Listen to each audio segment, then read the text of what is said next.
Olá, como vai? Tudo bem? Vou falar agora sobre o estado intermediário e tomar por base Eclesiastes 12, verso 7. As concepções diversas no estado intermediário. O que é um estado intermediário? É o intervalo da morte física até a volta de Jesus. Quando a pessoa morre, para onde a pessoa vai? Para o céu, para o inferno, sepultura, né? Ou como algumas igrejas e confissões de fé, sepultura, ou chamada pelos hebreus de Geber. Concepções diversas sobre a situação do homem após a morte. A Bíblia diz em Hebreus 9, verso 27, que ao homem está ordenado morrer uma vez só, e depois disto segue-se o juízo. É o que a Bíblia diz. E a Bíblia diz em Eclesiastes que depois que a pessoa morre, o espírito volta a Deus que o deu.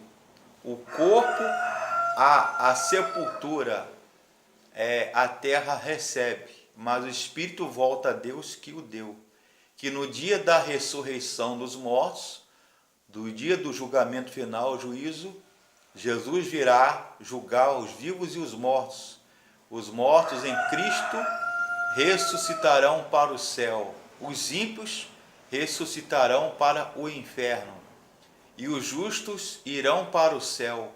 Vivos, transformados, e mortos ressurretos receberão novos corpos glorificados e estarão com o Senhor para sempre. É o que a Bíblia diz. No materialismo, o ser humano cessa de existir, uma vez que a substância material, o corpo, é perecível. Esta é a chamada doutrina do aniquilamento do ser, que não tem base bíblica. No panteísmo, a alma volta para o grande todo, de onde procedeu, perdendo sua individualidade. Os hebreus e os gregos, eles têm duas concepções da vida após a morte, o túmulo, que é o Sheol, o Seol e o Hades,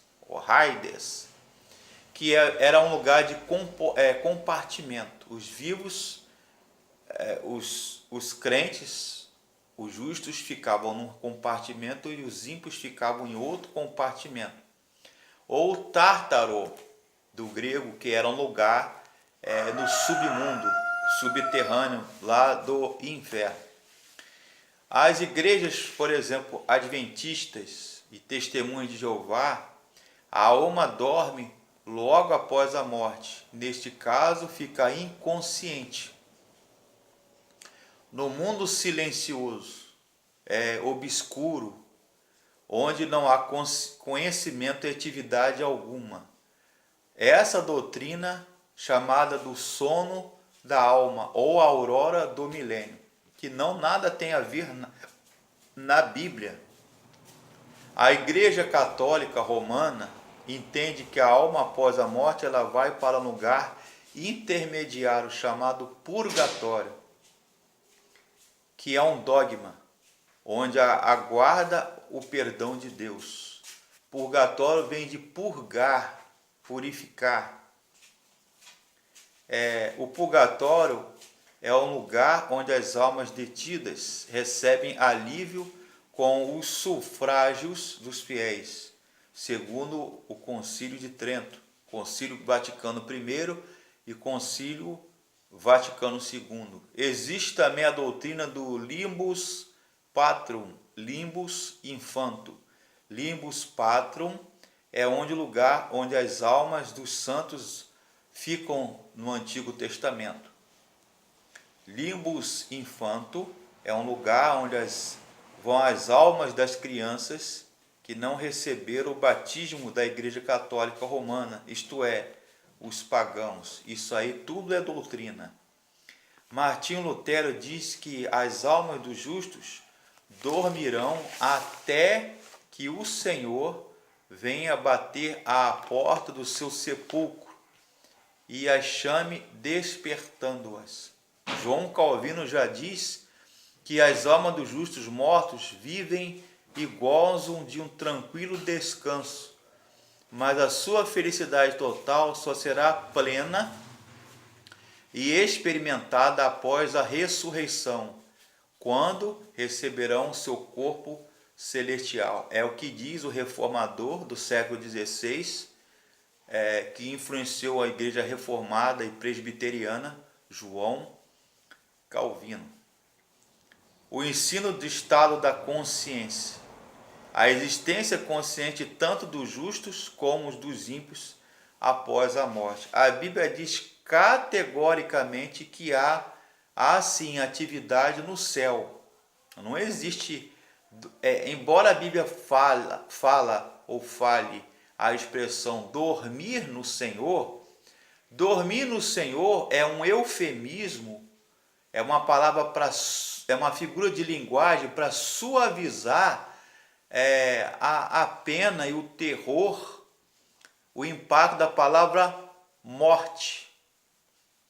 Morte, segundo o teólogo e filósofo Batista Mondin, em sua teologia sistemática e filosofia da religião, morte é a chamada separação da alma e do corpo, ou caducidade do ser.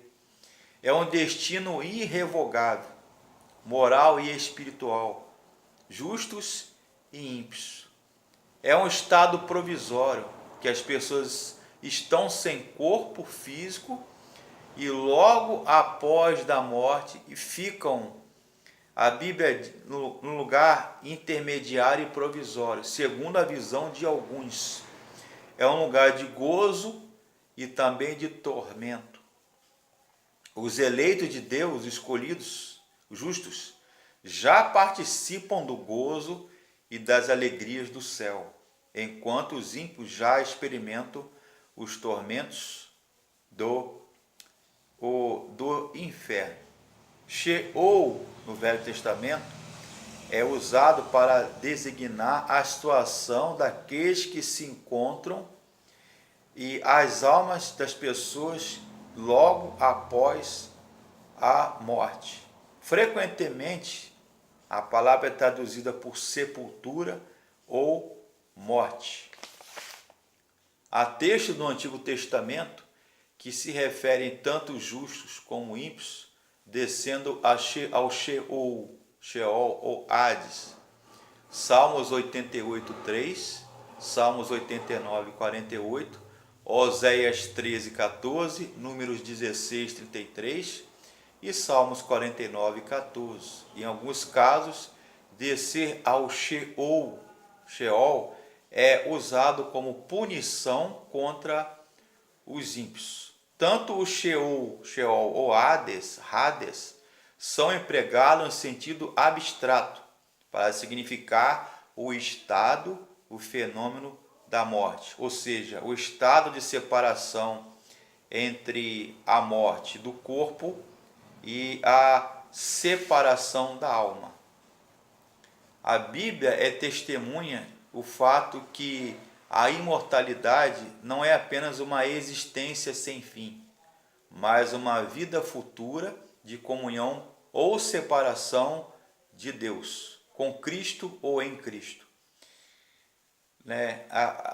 A realidade da morte, do inferno e da punição ou gozo eterno ela é real. Os mortos que não nasceram de novo, que não aceitaram Jesus, eles estão em separação com Deus, eles estão desincorporados, estão vivos e conscientes. Em Lucas 16:23, essa narrativa ela ilustra e traz transparecer que o injusto estava vivo e consciente no inferno, a parábola do rico e de Lázaro.